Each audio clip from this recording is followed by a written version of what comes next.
ಅಧಿಕಾರಿಗಳ ಜಾತಿ ರಾಜಕಾರಣದ ಕುರಿತಾಗಿ ನಾವು ಮಾತನಾಡ್ತಾ ಇದ್ವಿ. ಕೆಲಸಕ್ಕೆ ಯಾವ ವಿಷಯ ಮುಖ್ಯವೋ, ದಕ್ಷತೆ, ಪ್ರಾಮಾಣಿಕತೆ, ಅದಕ್ಕಿಂತ ಹೆಚ್ಚಾಗಿ ಇಲ್ಲಿ ನಾನು ಯಾವ ಜಾತಿ ಅನ್ನೋದು ಪ್ರಮುಖ ವಿಷಯವಾಗಿ ಚರ್ಚೆಯಾಗ್ತಾ ಇರುವಂತಹ ವಿಷಯ. ಆದರೆ ಶ್ರೀಗಳೆಲ್ಲ ಅಖಾಡಕ್ಕೆ ಇಳಿದು ನಮ್ಮ ಸಮುದಾಯಕ್ಕೆ ಅನ್ಯಾಯ ಆದರೆ ನಾವು ಸುಮ್ಮನಿರಲ್ಲ ಅನ್ನೋ ಮಾತನ್ನ ಹೇಳ್ತಾ ಇದ್ದಾರೆ. ಮಹದೇವ್ ಪ್ರಕಾಶ್ ಅವರೇ, ಈ ಹಿಂದೆ 1994ರ ಪ್ರಕರಣವನ್ನ ನೆನಪಿಸ್ಕೊಳ್ಬಹುದು, ಘಟನೆಗಳನ್ನ ನೀವು ನೆನಪಿಸ್ಕೊಳ್ಬಹುದು. ಅದರ ಜೊತೆಗೆ ಶ್ರೀಗಳು ಅಥವಾ ಮಠಾಧೀಶರೇನಿದ್ದಾರೆ ರಾಜಕೀಯ ಅಖಾಡಕ್ಕೆ ಇಳಿದಿರೋದನ್ನು ನಾವು ನೋಡಿದ್ದೀವಿ, ರಾಜಕಾರಣಿಗಳ ಪರವಾಗಿ ಬ್ಯಾಟಿಂಗ್ ಮಾಡೋದನ್ನು ನಾವು ನೋಡಿದ್ದೀವಿ. ಆದರೆ ಸಮುದಾಯದ ಅಧಿಕಾರಿಗಳ ಪರವಾಗಿಯೂ ಬ್ಯಾಟ್ ಮಾಡುವಂತಹದ್ದು, ಅನ್ಯಾಯ ಆದ್ರೆ ನಾವು ಸಿಡಿದೇಳ್ತೀವಿ ಅನ್ನುವಂಥದ್ದು. ಸರ್, ಒಂದು ವ್ಯವಸ್ಥೆಯ ಒಳಹೊಕ್ಕು ನಮ್ಮ ಸಮುದಾಯವನ್ನ ಹೀಗೇ ನಡೆಸ್ಕೊಳ್ಬೇಕು ಅನ್ನುವಂತಹ ಆದೇಶ ಅನ್ನೋದು ಪದನೇ ಬಳಸಬೇಕು ಅಂತ ಅನ್ಸುತ್ತೆ. ಆದೇಶವನ್ನ ನೀಡ್ತಾರಲ್ಲ ಶ್ರೀಗಳು, ವ್ಯವಸ್ಥೆ ಇನ್ನು ಹೇಗೆ ಕೆಲಸ ಮಾಡ್ಬೇಕು ಸರ್? ಫ್ರೀಯಾಗಿ ಅಲ್ಲ ಭಾವನಾ ಅವರೇ, ನೋಡಿ, ಮಠಾಧಿಪತಿಗಳು ಅವರು ಆಧ್ಯಾತ್ಮದ ಗುರುಗಳು. ಯಾವುದೇ ಒಂದು ಸಾಮಾಜಿಕ, ಧಾರ್ಮಿಕ, ರಾಜಕೀಯ ವ್ಯವಸ್ಥೆಯಲ್ಲಿ ಅವರು ಆಧ್ಯಾತ್ಮ ಇರಬೇಕು. ಆಧ್ಯಾತ್ಮವನ್ನು ಬಿಟ್ಟರೆ ಶಿಕ್ಷಣ, ಸೇವೆ ಅದು ಅವರ ಗುರಿಯಾಗಬೇಕು. ಆದರೆ ಬಹುಪಾಲು ಮಠಗಳು ಇತ್ತೀಚಿನ ವರ್ಷಗಳಲ್ಲಿ, ನೀವು 1994 ಇನ್ಸಿಡೆಂಟನ್ನು ಒಂದು ಕೋಟ್ ಮಾಡಿದ್ರಿ ನೋಡಿ. ಆವಾಗ ಚಿನ್ನಪ್ಪರೆಡ್ಡಿ ಆಯೋಗದ ವರದಿಯನ್ನು, Ravi, it is very significant. Chinnappa Reddy ಆಯೋಗದ ವರದಿಯನ್ನು ವೀರಪ್ಪ ಮೊಯ್ಲಿ ಅವರು ಮುಖ್ಯಮಂತ್ರಿ, ಚಿನ್ನಪ್ಪರೆಡ್ಡಿ ಆಯೋಗದ ವರದಿಯನ್ನು ಸರ್ಕಾರಕ್ಕೆ ಕೊಡ್ತಾರೆ. ಅದನ್ನು ಕೊಟ್ಟಾಗ ಅದರಲ್ಲಿ ಒಕ್ಕಲಿಗರಿಗೆ ಅನ್ಯಾಯ ಆಗಿರುತ್ತೆ, ಲಿಂಗಾಯತರಿಗೂ ಅನ್ಯಾಯ ಆಗಿರುತ್ತೆ. ಆವಾಗ ಆದಿಚುಂಚನಗಿರಿ ಮಠದ ಸ್ವಾಮೀಜಿಗಳು ಅದರ ವಿರುದ್ಧ ಒಂದು ದೊಡ್ಡ ಜನಾಂದೋಲನವನ್ನು ಮಾಡ್ತಾರೆ. ಅಂಬರೀಷ್ ಒಬ್ಬ ನಟನಾಗಿ ಆವಾಗ he was in his peak. Ambareesh, Deve Gowda, Adichunchanagiri ಮಹಾಸ್ವಾಮೀಜಿಗಳು ಅವರು ಅಷ್ಟು ಜನನೂ ದೊಡ್ಡ ಮೆರವಣಿಗೆಯನ್ನು ಮಾಡ್ತಾರೆ. ಲಾಲ್ಬಾಗ್ನಲ್ಲಿ ಎಲ್ಲೆಂದರಲ್ಲಿ ತುಂಬಿ ತುಳುಕಾಡೋಗುತ್ತೆ 1-1.5 ಲಕ್ಷ ಜನ ಯುವಕರು. ಆವಾಗ ಚಿನ್ನಪ್ಪರೆಡ್ಡಿ ವರದಿಯನ್ನು ವಿರೋಧಿಸ್ತೀವಿ ಅಂತ ಬಾಲಗಂಗಾಧರನಾಥ ಸ್ವಾಮಿಗಳು ಒಂದು ಪಾಂಚಜನ್ಯವನ್ನು ಮೊಳಗಿಸ್ತಾರೆ. ನೋಡಿ, ಅದರ ಪರಿಣಾಮ ಏನಾಗುತ್ತೆ ಅಂದರೆ, after 38 years in the history of Karnataka ಒಕ್ಕಲಿಗರು ಮುಖ್ಯಮಂತ್ರಿ ಅಧಿಕಾರವನ್ನು ಕಳ್ಕೊಂಡಿರ್ತಾರೆ.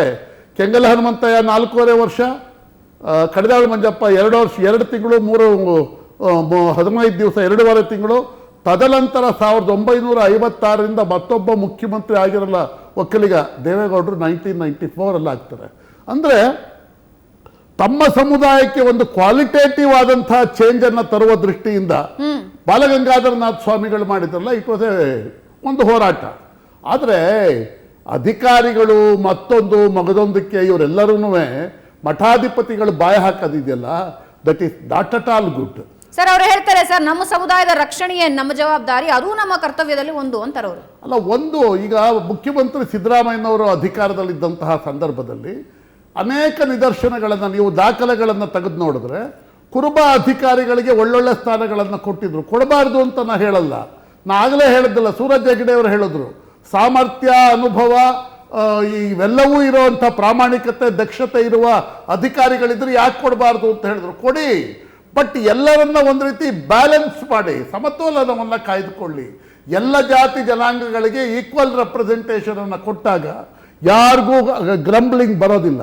ನೀವು ಯಾವಾಗ ಈಕ್ವಲ್ ರೆಪ್ರೆಸೆಂಟೇಷನ್ ಕೊಡೋದಿಲ್ವೋ ಆವಾಗ ಏನಾಗುತ್ತೆ, ಸಮಸ್ಯೆ ಸೃಷ್ಟಿಯಾಗುತ್ತೆ. ಈಕ್ವಲ್ ರೆಪ್ರೆಸೆಂಟೇಷನ್ ಅನ್ನುವಂಥದ್ದು, ರವಿ ಸುಬ್ರಹ್ಮಣ್ಯ ಅವರೇ, ಇತ್ತೀಚಿನ ರಾಜಕಾರಣದಲ್ಲಿ ಮಹದೇವ್ ಪ್ರಕಾಶ್ ಅವರು ಕೋಟ್ ಮಾಡಿದ್ರು, 1.5 ದಶಕದಿಂದ ನಾನು ಕಂಡಿಲ್ಲ ಅಂತ. ಆ ರಾಜಕಾರಣದಲ್ಲಿ ಬ್ಯಾಲೆನ್ಸಿಂಗ್ ಅನ್ನೋದು ಕಂಡು ಬರ್ತಾ ಇದೆಯಾ ವ್ಯವಸ್ಥೆಯಲ್ಲಿ? ಅಧಿಕಾರಿಗಳು ಅಥವಾ ಜಾತಿ ಲೆಕ್ಕಾಚಾರ ಏನಿದೆ, ಬ್ಯಾಲೆನ್ಸಿಂಗ್, ಎಲ್ಲ ಜಾತಿಯವರನ್ನು ನಾನು ಸಮನಾಗಿ ನೋಡಬೇಕು, ಎಲ್ಲ ಜಾತಿಯವರಿಗೂ ಅವರ ಅರ್ಹತೆಗೆ ತಕ್ಕಂತೆ ಅವಕಾಶಗಳನ್ನು ಕೊಡಬೇಕು, ಅವರ ಪ್ರಾಮಾಣಿಕತೆ, ಸಾಮರ್ಥ್ಯಕ್ಕೆ ತಕ್ಕಂತೆ ಅವಕಾಶಗಳನ್ನು ಕೊಡಬೇಕು ಅಂತ ರಾಜಕಾರಣಿಗಳು ನಿಜಕ್ಕೂ ಗಮನ ಹರಿಸ್ತಿದ್ದಾರಾ? ಖಂಡಿತವಾಗ್ಲೂ. ಈಗ ಯಾಕೆಂತ ಹೇಳಿದರೆ, ಸಾಮರ್ಥ್ಯ ಅಂತಕ್ಕಂಥದ್ದು ಯಾವುದೇ ಒಂದು ಜಾತಿ ಜನಾಂಗಕ್ಕೆ ಸೀಮಿತವಾಗಿದ್ದಲ್ಲ. ಎಲ್ಲ ಜನಾಂಗದಲ್ಲೂ ಕೂಡ ಸಮರ್ಥವಾದಂತಹ ವ್ಯಕ್ತಿತ್ವ ಎಲ್ಲ ಕಡೆನೂ ಸಿಕ್ಕುತ್ತದೆ. ಅಧಿಕಾರಿಗಳಾಗಿರ್ಬೋದು, ಬೇರೆಯವರಾಗಿರ್ಬೋದು, ಎಲ್ಲ ಕಡೆನೂ ಇದೆ.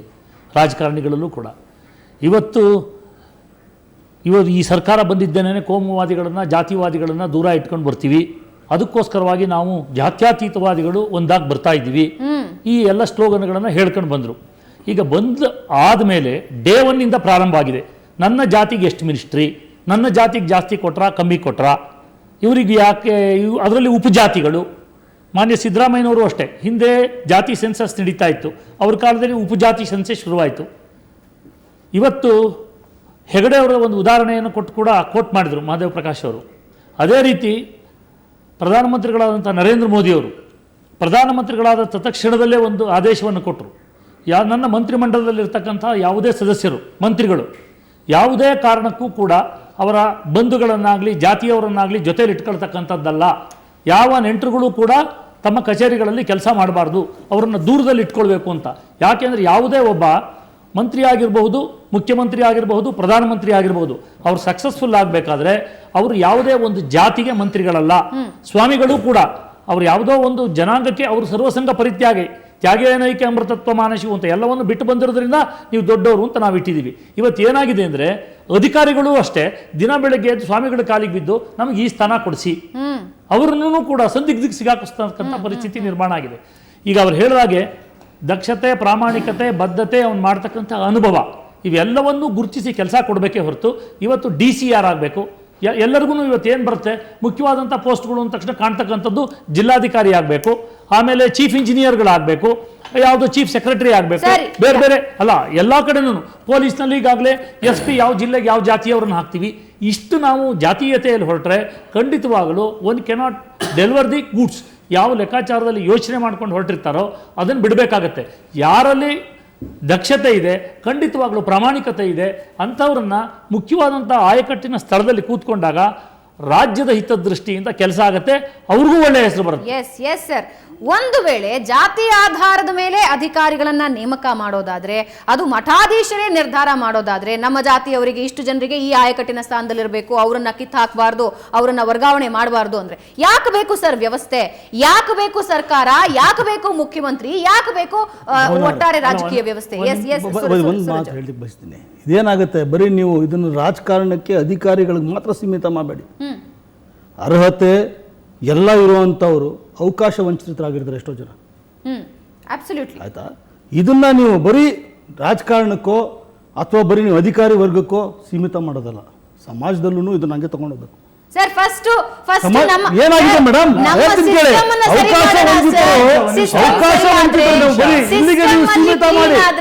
ಸೂರಜ್ ಹೆಗಡೆ ಅವರೇ, ಸಿಸ್ಟಮ್ ಕ್ಲೀನ್ ಆದ್ರೆ ಸಮಾಜ ಕ್ಲೀನ್ ಆಗುತ್ತೆ ಸರ್. ಸಿಸ್ಟಮ್ ಅಲ್ಲಿ ನಾವು ಜಾತಿ ರಾಜಕಾರಣ ತರಲಿಲ್ಲ ಅಂದ್ರೆ ಸಮಾಜದಲ್ಲೂ ಕ್ಲಿಯರ್ ಆಗುತ್ತೆ. ಇದನ್ನ ನೀವು ಹೇಳ್ತಿದ್ದೀರಲ್ಲ, ಇಷ್ಟು ಜಾತ್ಯತೀತವಾಗಿ ನಡಿಬೇಕು ಅಂತ ಹೇಳೋದು ಎಲ್ಲ ಹೇಳ್ತೀವಲ್ಲ, ಆದ್ರೆ ಏನಾಗುತ್ತೆ, ಎಲ್ಲೋ ಒಂದು ವೋಟ್ ಬ್ಯಾಂಕ್ ಬೇಕಾದಾಗ, ವೋಟಿಂಗ್ ಎಲೆಕ್ಷನ್ಗಳು ಬಂದಾಗ ಏನ್ ಮಾಡ್ತಾ ಇದೀವಿ, ಯಾವುದೇ ಪಕ್ಷ ಇರ್ಬೋದು. ಅದರಿಂದ ಸಮಾಜದಲ್ಲಿ ನೀವು ಇದನ್ನ ಸರಿ ಮಾಡಬೇಕು ಅಂದ್ರೆ ಬರೀ ರಾಜಕಾರಣಿಗಳ ಕಡೆ ಕೈ ತೋರಿಸೋದಾಗ್ಲಿ, ಅಧಿಕಾರಿಗಳ ಕಡೆ ಕೈ ತೋರಿಸೋದಾದ್ರೂ ಅಲ್ಲಿಗೆ ಸೀಮಿತ ಅಲ್ಲ. ಅವು ಎಷ್ಟೋ ಜಾತಿಗಳು ಅವಕಾಶ ವಂಚಿತವಾಗಿವೆ. ಸರ್ ನಾನು ಅದನ್ನೇ ಕೇಳ್ತಾ ಇರೋದು ಸರ್. ಇವಾಗ ಪ್ರಬಲ ಜಾತಿಗಳು ಅಥವಾ ಪ್ರಭಾವ ಬೀರ್ತಾ ಇರೋ ಜಾತಿಗಳು ಅಥವಾ ಮಠಾಧೀಶರು, ಅವ್ರಿಗೆ ಮಠಾಧೀಶರು ಇದ್ದಾರೆ ಸರ್. ಎಷ್ಟೋ ಜಾತಿಗಳಿಗೆ ಅವರಿಗೆ ಕೊಡಬೇಕಾದ ಸವಲತ್ತು ಕೇಳೋದಕ್ಕೂ ಯಾರು ಮುಂದಾಡಲ್ವಲ್ಲ. ದಿನ ಏನಾಗಿದೆ, ಯಾರೋ ಮೇಲ್ ಕೂತಿದ್ದಂತ ಒಂದಷ್ಟು ಜನ ಅವ್ರಿಗೆ ಬೇಕಾದಂತ ಒಂದು ನಡ್ಸ್ಕೊಂಡು ಹೋಗ್ಬಿಟ್ಟು ಬೇರೆ ಎಲ್ಲ ವೇಕೆನ್ಸಿ ಕ್ರಿಯೇಟ್ ಆಗಿದ್ದಾಗ ಅವ್ರು ಎಲ್ಲಿ ಬರ್ತಾರೆ? ಅವ್ರಿಗೆ ಅವಕಾಶನೇ ಕೊಟ್ಟಿಲ್ಲ, ನೀವು ಹೊರಗಡೆ ಬರಕ್ಕೆ ಎಲ್ಲಿಂದ ಬರ್ತಾರೆ ಅವರು? ಯಾರು ಕೊಡ್ಬೇಕು ಸರ್ ಅವಕಾಶ? ಅದನ್ನ ಹೇಳ್ತೀವಿ. ಈಗೆಲ್ಲ ಈಗ ಏನಾಗುತ್ತೆ, ಒಬ್ರು ಬಂದೀಗ ಎಲ್ಲೋ ವ್ಯವಸ್ಥಿತವಾಗಿ ಒಂದು ಈಕ್ವಲ್ ಒಂದು ಈಕ್ವಿಲಿಬ್ರಿಯಂ ಬರ್ತಾ ಇದ್ದಾಗ ಮಾಡಬೇಕು. ನಾನು ಹೇಳೋದು, ಅವ್ರಿಗೇನಾದ್ರು ನೋವುಗಳಾಗಿದ್ರೆ ಅದನ್ನ ಮುಖ್ಯಮಂತ್ರಿಗಳ ಹತ್ರ ಮತ್ತೆ ಇವಾಗ ಯಾವುದೇ ಪಕ್ಷದ ನಾಯಕರು ಇರ್ಬೋದು, ಅವ್ರ ಹತ್ರ ಕೂತು ಚರ್ಚೆ ಮಾಡುವಂಥದ್ದು ವ್ಯವಸ್ಥೆ ಮಾಡಬೇಕಾದ್ರೆ ಇಷ್ಟರ ಮಟ್ಟಿಗೆ ಜಾತಿ ತರೋದು. ಇವಾಗ ನಾವು ಸ್ವಾಮಿಗಳ ಬಗ್ಗೆ ಇಲ್ಲಿ ಹೇಳ್ತಿದ್ದೀವಿ, ಇದೇ ಬಿಜೆಪಿಯವರು ಸ್ವಾಮಿಗಳನ್ನ, ಯೋಗಿಯವ್ರನ್ನ ಅಲ್ಲಿ CM ಮಾಡಿದ್ದಾರೆ. ಅರ್ಥ ಆಯ್ತಾ? ಸೊ ಇವ್ರು ಬೇಕಾದ ಅರ್ಹತೆ ಇದ್ರೆ ಮಾಡಬಹುದು, ಯಾರಿಗೆ ಬೇಕಾದ್ರೂ ಅಂತಕ್ಕಂಥದ್ದು ಮಾಡಿದೀವಿ. ಹಾಗಾದ್ರೆ ಸ್ವಾಮಿಗಳಾಗಿದ್ದಾರೆ, ಅವ್ರಿಗೆ ಅರ್ಹತೆ ಇಲ್ಲ, ನೀನು ಮಧ್ಯಪ್ರದೇಶದಲ್ಲಿ ರವಿ ಸುಬ್ರಹ್ಮಣ್ಯ ನೀವೇನು ಸ್ವಾಮಿಗಳು ಮಾಡಬೇಡಿ ಅಂತ ನಾವು ಹೇಳ್ತಾ ಇಲ್ಲ. ಮಧ್ಯಪ್ರದೇಶದಲ್ಲಿ 5 ಜನನ್ನ ಮಂತ್ರಿಗಳು ಮಾಡತಿ ಅರ್ಹತೆಯಿಂದ ಮಾಡಿದ್ರ ಅಥವಾ ನರ್ಮದಾ ಬಚಾವ್ ಸ್ಟಾರ್ಟ್ ಆಗುತ್ತೆ ಅಂತ ಮಾಡಿದ್ರ? ವಿಷಯಾಂತರ ಆಗೋದು ಬೇಡ ಸರ್, ವಿಷಯಾಂತರ ಆಗೋದು ಬೇಡ. JDS ಮುಖಂಡರಾದಂತಹ ಕೋನ್ ರೆಡ್ಡಿ ಅವರು ನಮ್ಮೊಂದಿಗೆ ಜಾಯ್ನ್ ಆಗ್ತಾ ಇದ್ದಾರೆ. ಒಂದೇ ನಿಮಿಷ ಕೋನ್ ರೆಡ್ಡಿ ಅವರೇ, ನಮಸ್ಕಾರ, ಕಾರ್ಯಕ್ರಮಕ್ಕೆ ಸ್ವಾಗತ.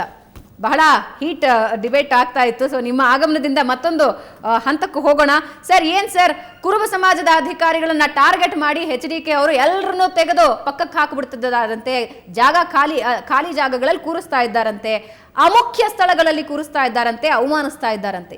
ಏನು ಈ ಜಾತಿ ರಾಜಕಾರಣ ಸರ್? ನನಗೊಂಥರ ಈ ಜಾತಿ ರಾಜಕಾರಣ ಬಗ್ಗೆ ಮಾತಾಡೋ ಡಿಬೇಟ್ ಮಾಡೋಕ್ಕೂ ಕೂಡ ನಾನು ನೋಡಿರ್ತಕ್ಕಂಥದ್ದು. ಭಾರತ ದೇಶ ಡಾಕ್ಟರ್ ಅಂಬೇಡ್ಕರ್ ಅವರು ಬರೆದಂಥ ವ್ಯವಸ್ಥೆ ಏನಿದೆ, ಪ್ರಜಾಪ್ರಭುತ್ವದಲ್ಲಿ ನಂಬಿಕೆ ಇಟ್ಟಂಥವ್ರು, ಸರ್ವರಿಗೂ ಸಮಬಾಳು ಸರ್ವರಿಗೂ ಸಮಪಾಲು ಅಂತ ತಿಳ್ಕೊಂಡು ಹಂಚಿಕೊಂಡು ಈ ದೇಶ ಮತ್ತು ರಾಜ್ಯವನ್ನು ಆಳ್ತಾ ಮಾಡ್ತಕ್ಕಂಥವ್ರು ಇಲ್ಲಿ ಕೂತು ಜಾತಿಯ ಬಗ್ಗೆ ಮಾತಾಡೋದು, ಅಧಿಕಾರಿಗಳ ಬಗ್ಗೆ ಜಾತಿ ಕಟ್ಟುವುದು ಒಂದು ವ್ಯವಸ್ಥೆ ಸರಿಯಿಲ್ಲ ಅನ್ನೋದು ನನ್ನ ವೈಯಕ್ತಿಕವಾದಂಥ ಭಾವನೆ. ಸನ್ಮಾನ್ಯ ಕುಮಾರಸ್ವಾಮಿ ಅವರು ಜಾತ್ಯತೀತವಾಗಿ ಭಾಳ ದಿವಸದಿಂದ ನಾನು ರಾಜಕಾರಣ ಹೆಗಡೆ ಸಾಹೇಬ್ರ ಕಡೆಯಿಂದ ಇಲ್ಲಿವರೆಗೂ ರಾಜಕಾರಣ ನೋಡ್ಕೊಂಬಂದೇನೆ. ಹೆಗಡೆ ಸಾಹೇಬರು ಯಾವ ರೀತಿಯಾಗಿ ನಡ್ಕೊಂಬಂದರು ಆ ರೀತಿಯಲ್ಲಿ ಸನ್ಮಾನ್ಯ ಕುಮಾರಸ್ವಾಮಿ ಅವರು ಮುಂದುವರೆದಾರೆ. ಒಂದು ಸಣ್ಣ ಪುಟ್ಟ ಕೆಲವು ತಪ್ಪುಗಳು ಆಗಿರ್ಬೋದು, ಇಲ್ಲ ಅಂತ ಹೇಳಂಗಿಲ್ಲ. ಆದ್ರೆ ಯಾವ ಅಧಿಕಾರಿಗಳು ಯಾವ ಸಮಾಜದವ್ರು ಅಂತ ತಿಳ್ಕೊಂಡು ಗುರುತು ನಾನು ಇವತ್ತಿಗೂ ನನ್ನ ಕ್ಷೇತ್ರದ ಇರಲಿಲ್ಲ. ಎಲ್ಲ ಸಮಾಜದ ಅಧಿಕಾರಿಗಳನ್ನ ಹಾಕೊಂಡಿದ್ದೆ ನಾನು. ಸರ್, ಅಧಿಕಾರಿಗಳು ಲೆಕ್ಕ ಇಟ್ಕೊಂಡು ಹೇಳ್ತಿದಾರಲ್ಲ ಸರ್, ಈ ಜಾಗದಿಂದ ನಮ್ಮನ್ನ ಕಿತ್ತಾಕ್ತಾ ಇದ್ದಾರೆ, ಕಿತ್ತಾಕೋದಕ್ಕೆ ಪ್ಲಾನ್ ಮಾಡ್ಕೊಂಡಿದ್ದಾರೆ, ನಮ್ಮನ್ನ ಅಮುಖ್ಯವಲ್ಲದಂತಹ ಸ್ಥಾನಗಳಿಗೆ ಎತ್ತಾಕು ಬಿಡ್ತಾ ಇದ್ದಾರೆ, ಸೇಡ್ ತೀರಿಸ್ಕೊಳ್ತಾ ಇದ್ದಾರೆ ಅಂತೆಲ್ಲ ಮಾತಾಡ್ತಿದ್ದಾರೆ. ಶ್ರೀಗಳು ಅಖಾಡಕ್ಕೆ ಇಳಿದಿದ್ದಾರಲ್ಲ ಈಗ. ನಮ್ಮ ಸಮುದಾಯದ ಅಧಿಕಾರಿಗಳನ್ನ ಏನಾದ್ರೂ ತೆಗೆದು ಹಾಕಿದ್ರೆ ನಾವು ಸುಮ್ಮನೆ ಬಿಡಲ್ಲ ಅಂತ. ನಾ ಎಲ್ಲ ಪೂಜ್ಯ ಸ್ವಾಮಿಗಳ ಬಗ್ಗೆ ಅಪಾರವಾದಂಥ ಗೌರವ ಇಟ್ಕೊಂಡು ಅವರು ರಿಯಾಕ್ಟ್ ಮಾಡಿದ್ರ ಬಗ್ಗೆ ಅಂತೂ ನಾನಂತೂ ರಿಯಾಕ್ಟ್ ಮಾಡಲ್ಲ. ಒಂದು ರಾಜಕಾರಣದೊಳಗೆ ಅಥವಾ ಆಡಳಿತದೊಳಗೆ ಮುಖ್ಯಮಂತ್ರಿ ಸರ್ಕಾರ ಅದು ಯಾವ ರೀತಿ ನಡೀಬೇಕು ಅದು ಅವ್ರಿಗೆ ಬಿಟ್ಟಂಥದ್ದು ಹೊರತಾಗಿ ಅದು ಬಿಟ್ಕೊಂಡು ಈ ಜಾತಿಯವ್ರನ್ನಲ್ಲಿ ಹಾಕಿದ್ರು, ಈ ಜಾತಿಯವ್ರನ್ನೆಲ್ಲ ಹಾಕಿದ್ರು, ಅವ್ರ ಮಂತ್ರಿಗಳು ಅವ್ರ ಪಿ ಎಗಳನ್ನ ತಮ್ಮ ಜಾತಿಯವ್ರನ್ನ ಹಾಕ್ಕೊಂಡು ಇದೇ ರೀತಿ ಅಲ್ಲ. ಈಗ ಹೇಳಿದ್ರಲ್ಲ ಇವರು ನರೇಂದ್ರ ಮೋದಿಯವರು ಆಡಳಿತಕ್ಕೆ ಬಂದಾಗ ನೀವು ಮುಖ್ಯಮಂತ್ರಿಗಳು ಹಿಂಗೆ ಇರಬೇಕು ಅಂತ ಹೇಳಿದ್ರು ಅಂತ.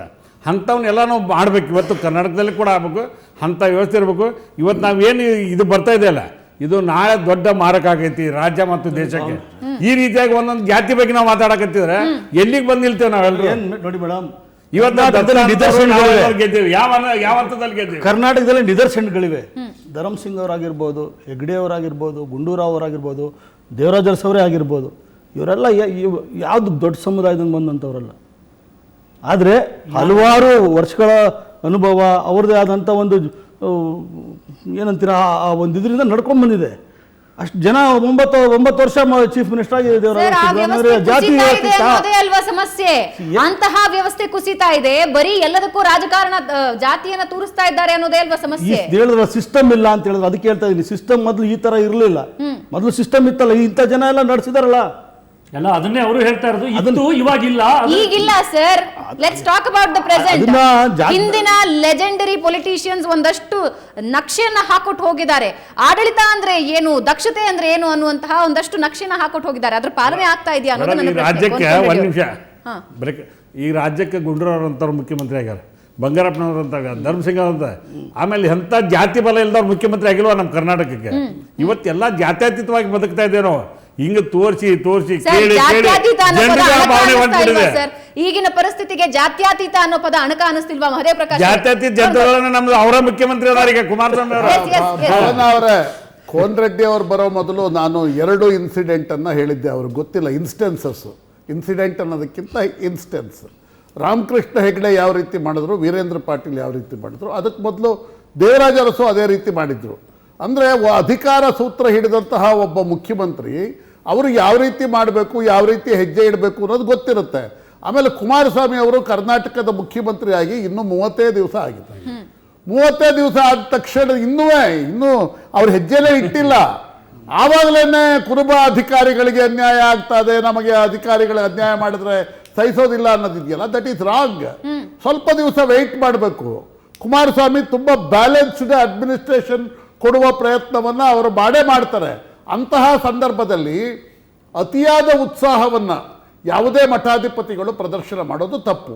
ನೋಡಿ, ಇತ್ತೀಚಿನ ದಶಕಗಳಲ್ಲಿ ನಾನು ಆಗಲೇ ಹೇಳಿದೆ, 1.5 ಅಥವಾ 2 ದಶಕಗಳ ಅವಧಿಯಲ್ಲಿ ಒಬ್ಬ ಲಿಂಗಾಯತ ಮುಖ್ಯಮಂತ್ರಿ ಆಯಿತು ಅಂತಂದರೆ ಅನೇಕ ಲಿಂಗಾಯತ ಅಧಿಕಾರಿಗಳಿಗೆ ಪ್ಲಮ್ ಪೋಸ್ಟ್ ಸಿಗುತ್ತೆ. ಒಬ್ಬ ಒಕ್ಕಲಿಗ ಮುಖ್ಯಮಂತ್ರಿ ಆದಾಗ ಅವರಿಗೆ ಆ ಥರದ ಸ್ಥಾನಗಳು ಸಿಗುತ್ತೆ. ಕುರುಬರು ಮುಖ್ಯಮಂತ್ರಿ ಆದಾಗ ಅವರಿಗೆ ಆ ಥರದ ಸ್ಥಾನಗಳು ಸಿಗುತ್ತೆ, ಅಂದರೆ ಅಧಿಕಾರಿಗಳಿಗೆ. ಈಗ ಕುಮಾರಸ್ವಾಮಿ ಇರೋದು it is A alliance government, ಮೈತ್ರಿ ಸರ್ಕಾರ. ಮೈತ್ರಿ ಸರ್ಕಾರ ಇರುವಂತಹ ಸಂದರ್ಭದಲ್ಲಿ ಅವರು ಈ ಥರದ ಜಾತೀಯತೆಯನ್ನು ಮಾಡೋದಕ್ಕೆ ಸಾಧ್ಯವೇ ಆಗೋದಿಲ್ಲ. ಅವರು ಬ್ಯಾಲೆನ್ಸ್ಡ್ ಅಡ್ಮಿನಿಸ್ಟ್ರೇಷನ್ ಅನ್ನು ಕೊಡಲೇಬೇಕು. ಜೊತೆಗೆ ಒಬ್ಬ ಮುಖ್ಯಮಂತ್ರಿ ಆದಾಗ ಕನಿಷ್ಠ ಅವರಿಗೆ 6 ತಿಂಗಳು ನಾವು ಹನಿಮೂನ್ ಪೀರಿಯಡ್ ಕೊಡಬೇಕು. ಆ 6 ಮಂತ್ಸಲ್ಲಿ ಅವ್ರು ಏನು ಮಾಡ್ತಾರೆ ನೋಡ್ಕೊಂಡು ಮಾತಾಡಬೇಕೆ ಹೊರತು, ನೀವು ದಿಢೀರಂತ ಅಂದ್ಬಿಟ್ಟು ಓರಲ್ ಡಿಸೆಂಟ್ರಿ ಅಂತಾರೆ, ಸಿಕ್ತು ಅಂತ ಅಂದ್ಬಿಟ್ಟು ಮನಸ್ಸು ಬಂದಾಗ ಮಾತಾಡೋದಿದೆಯಲ್ಲ, ದಟ್ ಈಸ್ ರಾಂಗ್. ಕುಮಾರಸ್ವಾಮಿ ಅವರು 1 ತಿಂಗಳಾಗಿದೆ. ಕೆಲವು ಅಧಿಕಾರಿಗಳನ್ನು ಬದಲಾಯಿಸಿದ ತಕ್ಷಣವೇ ಅವರು ಕುರುಬ ಅಧಿಕಾರಿಗಳನ್ನು ಬದಲಾಯಿಸ್ಬಿಟ್ಟಿದ್ದಾರೆ, ಜಾತೀಯತೆಯನ್ನು ಮಾಡ್ತಾ ಇದ್ದಾರೆ. ನಾವು ಅದರ ವಿರುದ್ಧ ಉಗ್ರ ಹೋರಾಟವನ್ನು ಮಾಡ್ತೀವಿ ಅಂತ ಹೇಳೋದಿದೆಯಲ್ಲ. ಸರ್, ಇನ್ನೂ ಒಂದು ಮಾತಿದೆ ಸರ್. ಕುರುಬ ಸಮುದಾಯದ ಅಧಿಕಾರಿಗಳೇನಿದ್ದಾರೆ ಅವರನ್ನೆಲ್ಲ ಪಕ್ಕಕ್ಕೆ ತಳ್ಳಿ ಸಿದ್ದರಾಮಯ್ಯಗೆ ಫೇವರ್ ಮಾಡ್ತಾ ಇದ್ರು ಆ ಅಧಿಕಾರಿಗಳು. ಅದಕ್ಕೆ ಆ ಮೂಲಕ ಓವರ್ ಆಲ್ ಸಿಸ್ಟಮ್ ನ ತಮ್ಮ ಕಂಟ್ರೋಲ್ ತಗೊಳ್ತಾ ಇದ್ದಾರೆ HDK ಅವರು. ಒಂದು ಭಾವನಾ ಅವರೇ, ಒಂದೇನಾಗುತ್ತೆ ಅಂತಂದ್ರೆ ಯಾವುದೇ ಒಬ್ಬ ಮುಖ್ಯಮಂತ್ರಿ ಅಧಿಕಾರ ಸೂತ್ರ ಹಿಡಿದಂತಹ ಸಂದರ್ಭದಲ್ಲಿ ತನ್ನ ಆಡಳಿತ ಇದೆಯಲ್ಲ, ಆಡಳಿತ ವ್ಯವಸ್ಥೆ ಸುಸೂತ್ರವಾಗಿ ನಡೆದಕ್ಕೆ ಪೂರಕವಾದಂತಹ ಒಂದು ಅಧಿಕಾರಿಗಳನ್ನ ನೇಮಕ ಮಾಡ್ಕೊಳ್ತಾರೆ. ಆದರೆ ಎಲ್ಲರನ್ನ ನೇಮಕ ಮಾಡ್ಕೊಳ್ಳೋದಕ್ಕೆ ಸಾಧ್ಯವೇ ಆಗೋದಿಲ್ಲ. ಯಾಕೆ ಅಂತಂದ್ರೆ ಅಲ್ಲಿ ಎಲ್ಲ ಜಾತಿಯ ಸಚಿವರುಗಳು ಇರ್ತಾರೆ. ಎಲ್ಲ ಜಾತಿಯ ಸಚಿವರುಗಳು ಇದ್ದಾಗ ಬರೀ ಒಕ್ಕಲಿಗರನ್ನೇ ನೇಮಿಸ್ಕೊಂಡ್ಬಿಟ್ಟು ಕುಮಾರಸ್ವಾಮಿ ಆಡಳಿತ ನಡೆಸೋಕೆ ಆಗಲ್ಲ. ಯಡಿಯೂರಪ್ಪ ಮುಖ್ಯಮಂತ್ರಿ ಆಗ್ಬಿಟ್ಟಿದ್ದಿದ್ರೆ ಎಲ್ಲ ಲಿಂಗಾಯತರನ್ನೇ ನಡೆಸ್ಕೊಂಡು ಆಡಳಿತ ನಡೆಸೋಕ್ಕಾಗಲ್ಲ. ಒಬ್ಬ ಬ್ರಾಹ್ಮಣ ಮುಖ್ಯಮಂತ್ರಿ ಆದರೆ ಎಲ್ಲ ಬ್ರಾಹ್ಮಣರನ್ನೇ ನೇಮಿಸ್ಕೊಂಡು ಮಾಡೋದಕ್ಕಾಗಲ್ಲ. He has to balance. ಕೆಲವು ಪೋಸ್ಟ್ಗಳಲ್ಲಿ ಅವರಿಗೆ ಬೇಕಾದಂಥ ಅಧಿಕಾರಿಗಳನ್ನು ಹಾಕ್ಕೊಳ್ತಾರೆ. ನಾವು ಹಿಂದಿನ ಹೆಗಡೆ, ವೀರೇಂದ್ರ ಪಾಟೀಲ್, ದೇವರಾಜ ಅರಸರ ನಿದರ್ಶನಗಳನ್ನು ನೋಡಿದಾಗ ಅವರು ಅಂಥ ಹುದ್ದೆಗಳಿಗೂ ತಮ್ಮ ಜಾತಿಯವ್ರನ್ನ ಹಾಕ್ಕೊಳ್ತಾರೆ. ಬೇರೆ ಜಾತಿಯ ಅಧಿಕಾರಿಗಳನ್ನು ಹಾಕ್ಕೊಂಡು ಉತ್ತಮವಾದಂತಹ ಆಡಳಿತವನ್ನು ಕೊಡೋ ಪ್ರಯತ್ನ ಮಾಡ್ತಾ ಇದ್ರು. ಬಟ್ ಒಂದು ಸತ್ಯ ಏನು ಗೊತ್ತಾ, ಒಂದು ದೊಡ್ಡ ಬಿಲ್ಡಿಂಗ್ ಇರುತ್ತೆ. ಆ ಬಿಲ್ಡಿಂಗಲ್ಲಿ ಓವರ್ ಹೆಡ್ ಟ್ಯಾಂಕ್ ಇರುತ್ತೆ. ಓವರ್ ಹೆಡ್ ಟ್ಯಾಂಕಲ್ಲಿ ಪರಿಶುದ್ಧವಾದ ನೀರಿದ್ರೆ ಎಲ್ಲ ಟ್ಯಾಪ್ಗಳಲ್ಲಿ ಪರಿಶುದ್ಧವಾದ ನೀರು ಬರುತ್ತೆ. ಓವರ್ ಹೆಡ್ ಟ್ಯಾಂಕಲ್ಲಿ ಜಾತೀಯತೆಯ ನೀರಿದ್ರೆ, ಓವರ್ ಹೆಡ್ ಟ್ಯಾಂಕಲ್ಲಿ ಕೋಮುವಾದದ ನೀರಿದ್ರೆ, ಓವರ್ ಹೆಡ್ ಟ್ಯಾಂಕಲ್ಲಿ ಕೊಳಕು ನೀರಿದ್ರೆ ಪ್ರತಿ ಟ್ಯಾಪಲ್ಲೂ ಅದೇ ಬರುತ್ತೆ. ಅದರಿಂದ ಮೊದಲು ಕ್ಲೀನ್ ಆಗಬೇಕಾಗಿರೋದು ಓವರ್ ಹೆಡ್ ಟ್ಯಾಂಕ್. ಇವಾಗ ಅದು ಕ್ಲೀನ್ ಆಗೋದು ಹೆಂಗೆ ಅಂತ ಸೂರಜ್ ಹೆಗಡೆ ಅವರೇ, ಹೆಂಗೆ ಅಂತ ಒಂದು ಸಣ್ಣ ಉದಾಹರಣೆ ನಿಮ್ಗೆ ಹೇಳ್ತೀನಿ. ಇವತ್ತೊಂದು 300-400 ಜನರಿಗೆ ಇಂಜಿನಿಯರ್ಸ್ ಪ್ರಮೋಷನ್ ಕೊಟ್ರೆ 10 ವರ್ಷ ಕೊಡೋಕ್ಕಾಗಿಲ್ಲರಿ. ಎಲ್ಲ ಸಮಾಜಕ್ಕೆ OBC, ಜನರಲ್ಲು 18%, SC STಗೆ ಎಲ್ಲರಿಗೂ ಸರಿ ಸಮಾನವಾಗಿ ಇವತ್ತು ಪ್ರಮೋಷನ್ ಕೊಟ್ಟಿಲ್ಲ. ಮತ್ತು ಇದಕ್ಕಿಂತ ಒಳ್ಳೆ ಆಡಳಿತ ಇನ್ನೇನು ಕೊಡಬೇಕು? 10 ವರ್ಷ ಇವ್ರಿಗೆ ಕೊಡೋಕ್ಕಾಗಲಿಲ್ಲ. ಇದನ್ನೆಲ್ಲ ನೋಡ್ಕೊ. ಒಂದು ನಿಮಿಷ, ಈಗ ಹನುಮಂತ ಪೀರಿಯಡ್ ಈಗ ಜಸ್ಟ್ 30 ತಿಂಗಳಾಗಿದೆ, ಇನ್ನೂ 6 ತಿಂಗಳು ಹೋಗಲಿ, ಸ್ವಲ್ಪ ಕಾದ್ ನೋಡ್ರಿ. ಒಂದು ಕೆಲವು ವಿಚಾರಗಳಲ್ಲಿ ಆಡಳಿತ ಮಠಾಧೀಶರು ಕಾಯ್ತಾ ಇಲ್ವಲ್ಲ ಸರ್, ಅಧಿಕಾರಿಗಳು ಕಾಯ್ತಾ ಇಲ್ಲ, ಮಾಡ್ತಾರೆ, ಅದ್ರಾಗ ಏನು ಪ್ರಶ್ನೆ ಇಲ್ಲ. ಸಮಸ್ಯೆ ಏನಂದ್ರೆ ಅಧಿಕಾರಿಗಳು ಈ ರೀತಿ ಒತ್ತಡ ಹಾಕೋದ್ರ ಮೂಲಕ ರಾಜಕಾರಣಿಗಳ ಮೇಲೆ ನೇರ ಒತ್ತಡ ಹಾಕ್ತಾ ಇದ್ದಾರಲ್ಲ, ಅದನ್ನ ಹೆಂಗ್ ಸರಿ ಮಾಡ್ತೀರಿ? ಅಲ್ಲ, ನಾವು ಗುರುಗಳು ಹೇಳಿದ್ ಕೇಳ್ಕೊತ ಬಂದೆ. ಇವತ್ತಿಗೂ ನಾವು ಯಾರು ಸ್ವಾಮೀಜಿ ಅವ್ರಿಗೆ ಅಗೌರವದಿಂದ ಮಾತಾಡ್ಬೇಕಂತ ಇವತ್ತು ಅವ್ರು ಏನು ಹೇಳ್ತಾರೆ ಕೇಳ್ಕೊಂಬರ್ತೀವಿ. ಆದ್ರೆ ಆಡಳಿತ ವ್ಯವಸ್ಥೆಯಲ್ಲಿ ಒಬ್ಬ ಮುಖ್ಯಮಂತ್ರಿಯಾಗಿ ಕುಮಾರಸ್ವಾಮಿ ಅವ್ರಿಗಿರ್ತಕ್ಕಂಥ ಹೃದಯ ವಾತ್ಸಲ್ಯತೆ ಮತ್ತು ಎಲ್ಲ ಸಮಾಜಗಳನ್ನ ಒಕ್ಕಟ್ಟಿಗೆ ಒಯ್ಯಬೇಕಂತ ವ್ಯವಸ್ಥೆ ನಾ ರಾಮಕೃಷ್ಣ ಹೆಗಡೆ ಅವ್ರು ನೋಡಿದ್ದೆ, JH ಪಾಟೀಲ್ ಸಾಹೇಬ್ ನೋಡಿದೆ, SR ಬೊಮ್ಮಾಯಿ ನೋಡಿದೆ, ದೇವರ ಸಾಹೇಬ್ ನೋಡಿ, ಎಲ್ಲ ನೋಡ್ಕೊಂಬಂದಾಗ ಒಂದು ಹೊಸ ರೀತಿಯಲ್ಲಿ ಆಡಳಿತ ಕೊಡ್ತಾರೆ. ಬೇಕಾದ್ರೆ 5 ವರ್ಷ ಕಾದ್ ನೋಡ್ರಿ ನೀವು ಈ ರಾಜ್ಯವನ್ನ ಇವತ್ತೇನು ನಾವು ಮಾತಾಡ್ತೇವಲ್ಲ ಆ ಎಲ್ಲದಕ್ಕಿಂತ ಮಿಕ್ಕಿ ನಡೀಲಿಕ್ಕಂದ್ರೆ ನಾನು ನೀವು ಹೇಳ್ದಂಗೆ ಕೇಳ್ತೀನಿ. ಅಲ್ರಿ ಕೊಂಡ್ರೆಡ್ಡಿ, ಸಿದ್ದರಾಮಯ್ಯನವ್ರು ಬರೀ 1 ವರ್ಷ ಅಂತ ಹೇಳವ್ರೆ, ನೀವು 5 ವರ್ಷ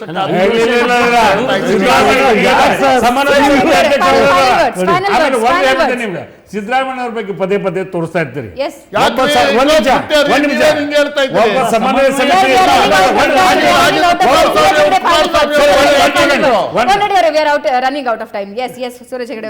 ಈಗ ತಾನೇ ಶುರುವಾಗಿದೆ. ಸಿದ್ದರಾಮಯ್ಯನವ್ರು ಬಂದಿದ್ದಾರೆ. ನಮ್ಮ ಕಾಮನ್ ಮಿನಿಮಮ್ ಪ್ರೋಗ್ರಾಮ್ಗಳೇನು ಆಗಬೇಕು ಅದು ಮುಂದೆ ಮೊದಲು ಆದ್ಯತೆಯಿಂದ ಆಗಬೇಕು, ಅದು ಇಂಪಾರ್ಟೆಂಟು.